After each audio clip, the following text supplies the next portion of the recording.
Welcome one and all, Nyanka here, and today I am going to be talking about one of my all-time favourite video games, Bravely Default! So, now I know a lot of people like this game, or a lot of people have been talking about this game, and in the beginning I didn't really think much of it, especially before I played this. Like, the majority of my gaming at that point had been Pokemon games, and I think it was, what was it? Yeah, Tales of Xillia. That was those basically were the only games I'd ever really played. And then I saw Bravely Default in a store while I was on holiday, and I grabbed it and decided, it looks cute. Like, what can it hurt? And then, like, 90 hours of my life was wasted. Well, no, it wasn't really wasted, but you know what I mean. I kind of fell down the rabbit hole that was Bravely Default, and here we are. I'm currently actually playing Bravely Default 2, which is the third game in the series. Don't be fooled. And I'll be, like, once I've finished it, I'll talk about that more. I haven't really got too far into it, so. But no, back to the main point of this video. Bravely Default! So, if you don't know what the game is, it's this really cute open world kind of story about, let me pronounce this right, Anya, Tiz, Ringabel and Idia.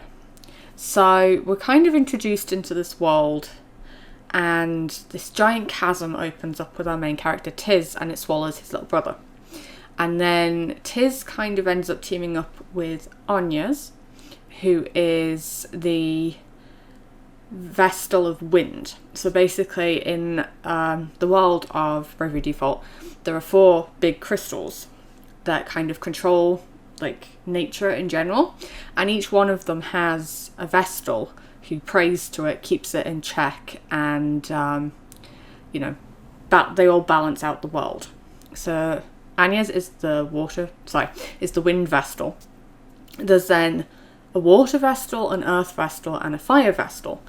But the thing is that the world has been thrown into disarray because the crystals have all been encased in this black gookiness, and the other Vestals have either disappeared or been killed. So Tiz and Anyas kind of team up, and they Tiz decides to help Anyas on her mission to save the world, basically. And along the way they run into Idia, who is the daughter of the Grand Marshal of the country that's basically trying to make the Vestals useless and get rid of them, basically. That's how it's portrayed in the beginning. And Idia has a very strong sense of right and wrong, and she realises Anya's cause is right, so she teams up with her and starts trying to help her. And then along the way as well, they meet this very charming gentleman called Ringabel, who has no memory. And that's also a subplot point. There we go, Nyanka, tongue work. And as you go along, you start to learn more information about the world in general, the reasonings behind different people's motivations, and just you get a lot of really cute kind of like friendship building as well between all the 4 main cast, and the shipping in it, and it's just amazing. Now sorry, as you can see from this art style, they look very handsome, very, elegant, grown up and stuff. That is not the case when you play the game. This is what they look like when you actually play the game. They are super cute, super chibi, and it's that's part of what endeared it to me. And then the more you get into it, it's your typical RPG. The combat is turn-based, so if you don't like turn-based combat, then maybe this isn't a game for you. I have a friend who doesn't like it because it is turn-based, whereas I absolutely love turn-based combat. So the game mechanic in general is just amazing. It's easy to play once you get used to it. You don't get too stuck as long as you level up. I mean, there were certain parts where I probably didn't level up as much as I should have before I got there, and then I had to grind. But that was a very small part of the game. You don't usually have to grind too hard. unless you're trying to like max out someone's skills so that you can give them another skill so that you can like take on a big bad boss. So yeah, the skills in this are kind of like asterisks, and they each give you like a different power. So you have to defeat someone and then you get the power. So I think the first ones you get are the white mage and the monk, which are both handy to have, healing and, you know, punchy. Then you get there's different ones the more you go into it. So there's like an assassin one, there's an archer class, there's a dark magic class, there's a red mage class where they both use dark and white magic, which is quite handy to have too. You've got like the guardian, which is like, you know, the big tanky boy, or girl. You can have a big tanky girl as well, because Idia works best with those kind of classes. She's much more, you know, the heavy hitter. Ring a Bell's much better at magic, so is Anyas actually, so keeping her as like the white mage is kind of handy. And then I kind of have Tiz usually as the assassin or like the arch class. He's more of an all-rounder, so you can have him really as whatever. Oh, wish this cough would go away. Yeah. Sorry, tea is to help with the throat. It's so easy to sink hours into as well, because you'll start playing and then you'll be like, oh no, my battery's dying, and so then you'll plug it in and then you'll be like, oh no, now I won't have a save point because I'll literally just play until I finish. And that was really like, oh, it was so good and it's so cute. Now I know it's on the 3DS. I'm really hoping with the popularity of Bravely Default 2 that they will port it from the DS onto the Switch so that I can play it again, in case I ever lose my DS. So yeah, like Tiz is super gentlemanly, but you know, Anyas is actually very naive because she was very sheltered as a child. Idia is very, this is right, this is wrong, you know, she's very like, here's the line, I won't cross it.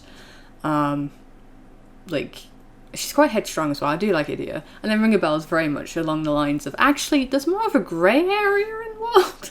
And Idia's like, no, there isn't. And then those two constantly fight, but I ship them. It's one of my OTPs. Same with Tiz and Idia. Oh, sorry, not Tiz and Idia.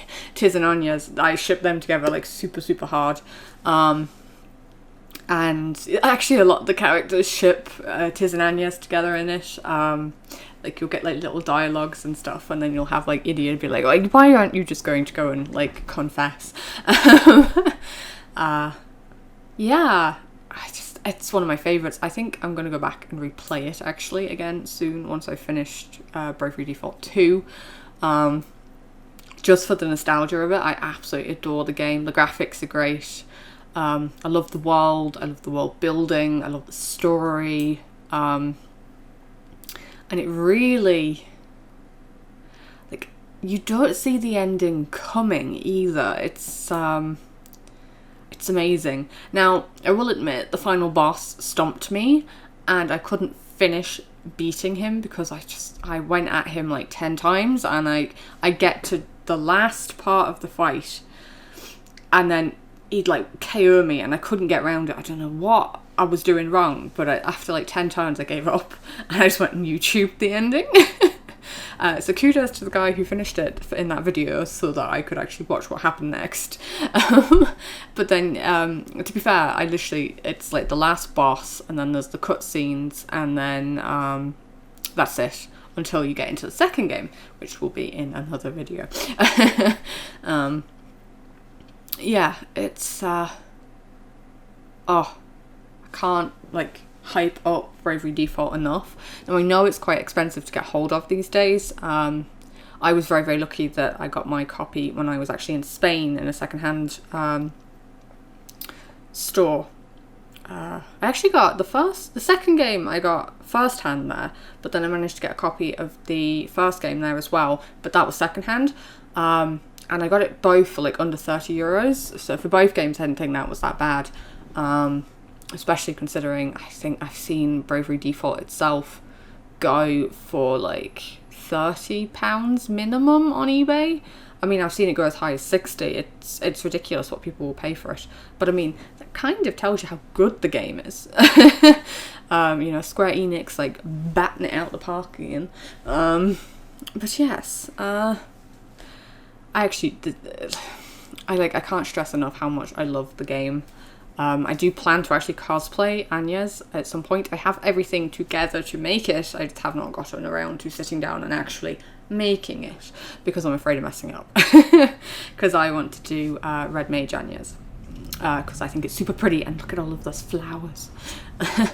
And then I think as well I wanted to do the Summoner Anyas as well, but it's quite, I mean, look at it. I'm not sure how I'd make that, and no one's really selling the outfits online. So if anyone knows someone who is like open for commissions and isn't like ridiculously expensive, I know it's a lot of work that goes into it, so I would be willing to pay up to about 180 euros for it minimum. But yeah, let me know, because I'd really like to buy it from them. Because like I love Anyas, and I love all the different like the Asterix outfits and stuff, and I do like how they kind of change the colours depending. So like you'll have Anyas over here in this colour, and then you'll have Idia over there in that colour, and then you've got the two boys, which is you know, it's a nice little addition, because usually, you know, you equip in most RPGs you equip the class, and the class has a specific colour set, and that's it, there's no changing it. Whereas at least in Bravery they put in a little bit of extra effort, and they changed some of them where they could, or even just the style of the outfit is slightly different depending on who you are or who you equip it to, which again was super sweet to see, just like the little attention to detail, instead of just being like, sure, feck them in everything that looks identical to each other, and you know, there you go. But yeah. I think another thing I also found really compelling was just everybody had such differing personality traits, but yeah, at the same time they came together and they could become a team to like beat the bad guys. And then you realise that actually the bad guys that you're led to believe are the bad guys in the beginning aren't necessarily as bad as you think they are.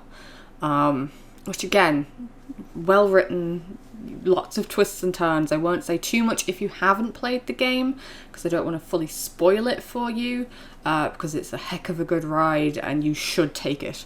Like, if you can get your hands on a copy of Bravery, do, to borrow it from someone if you have to, or just even if you have it at home and it's sitting on a shelf, replay it.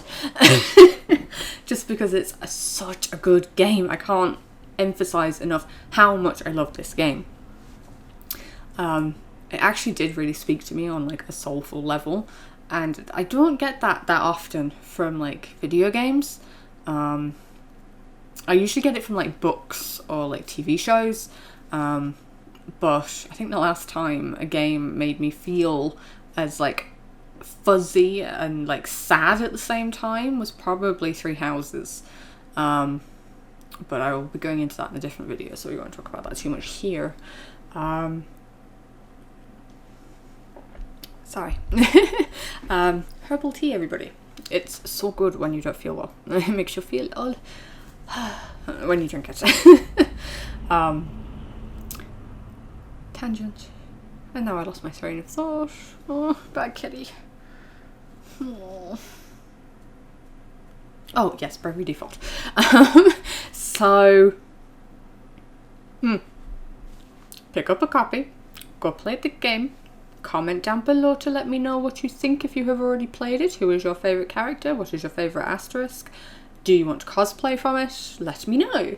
Like the video as well, it would be greatly appreciative, and subscribe to the channel, that would greatly help as well if you want to continue seeing more from me. I am Nyanko. I love you all. Mwah, my beautiful kittens. Here is all my love, and see you in the next one. Au revoir!